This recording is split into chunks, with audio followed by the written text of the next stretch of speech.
আমরা যখন বলেছি চট্টগ্রাম মহানগর বিএনপির সমাবেশ মিছিল পথসভা মহাসমাবেশ সকল কিছুতে মিছিল সহকারে এরা অংশগ্রহণ করেছেন। বন্ধুরা, আজকে শুধু এই ৩১ দফা নিয়ে আমরা কথা বলবো, সেটি হচ্ছে এই সঠিক সময়ে দেশ শহীদ প্রেসিডেন্ট জিয়া যেমনি ৭১-এর রণাঙ্গনের শহীদ প্রেসিডেন্ট জাতির ক্রান্তিকালে মহান স্বাধীনতার এই চট্টগ্রাম থেকে ঘোষণা করে জাতিকে দিক নির্দেশনা দিয়েছেন।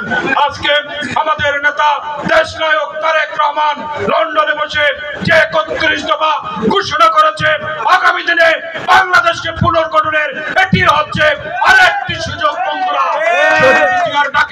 বাংলাদেশের মানুষ যেমনি স্বাধীনতা যুদ্ধে চাপিয়ে পড়েছে, এই ৩১ দফাকে সামনে রেখে আগামী দিনে নির্বাচনে আমাদেরকে ধানের শীষকে বিজয় করতে হবে। আজকে ৩১ দফা যদি আমরা পুঙ্খানুপুঙ্খানুভাবে আলোচনা করি, একটি ভঙ্গুর ১৭ বছরের একটি রাষ্ট্রকে যেভাবে ধ্বংস করে দেওয়া হয়েছে, রাষ্ট্রের প্রতিটি সেক্টরকে গলা টিপে যেভাবে শেখ হাসিনা হত্যা করেছে, সমস্ত কিছুকে ভেঙে দিয়ে এক ন্যায়তন্ত্র কায়েম করেছে, আজকে দেশনায়ক তারেক রহমান এই ৩১ দফা দিয়েছে বাংলাদেশকে আরেকটি আধুনিক বাংলাদেশে রূপান্তর করার জন্য। বন্ধুরা, আমি শুধু দু একটি কথা সেখান থেকে বলতে চাই।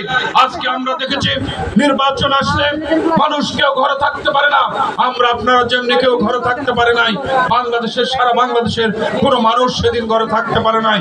১৪ ইলেকশন 18 ইলেকশন আমরা ভোট কেন্দ্রে যাব, ভোট দেব, কিন্তু আমরা দেখেছি এর আগে থেকে ছাত্রলীগ যুবলীগ এলাকাগুলোকে চিনিয়ে দেওয়া হয়েছে, বিএনপি কে করে তাকে চিনিয়ে দেওয়া হয়েছে, মা বোনরা পর্যন্ত ঘরে থাকতে পারে নাই, যারা কোনো রকম ছিল তাদেরকে গ্রেফতার করে